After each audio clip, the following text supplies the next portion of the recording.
उद्यापासून देशात जीएसटी बचत उत्सव, अनेक जीवनावश्यक वस्तू होणार स्वस्त, गरीब मध्यमवर्गीय महिला तरुण व्यापाऱ्यांना होणार फायदा। पंतप्रधान मोदींकडून जीएसटी संदर्भात मोठा घोषणा।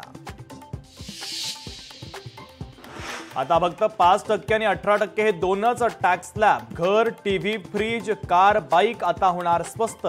दसरा दिवाळीपूर्वी मोदींची देशवासियांना खुश खबर। हॉटेल्स आणि प्रवासावरील जीएसटी देखील कमी केला। हॉटेल रूम्सवरील जीएसटी कमी केल्याने पर्यटन स्वस्त होणार। पंतप्रधान मोदींची गुड न्यूज। अनेक परदेशी बनावटीच्या वस्तूंचा आपल्याकडून वापर, स्वदेशीला प्राधान्य द्याल तेव्हाच भारत विकसित होईल। पंतप्रधान मोदींकडून सर्वांना स्वदेशी वस्तू वापरण्याचं आवाहन।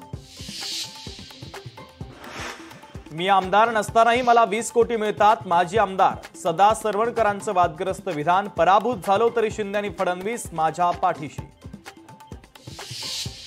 स्थानिक स्वराज्य संस्थांच्या निवडणुकीमध्ये 3 कोटींचा खर्च येतो। बुलढाण्याचे आमदार संजय गायकवाडांचं वक्तव्य। सोशल मीडियावर विधानाची चर्चा। कर्जत या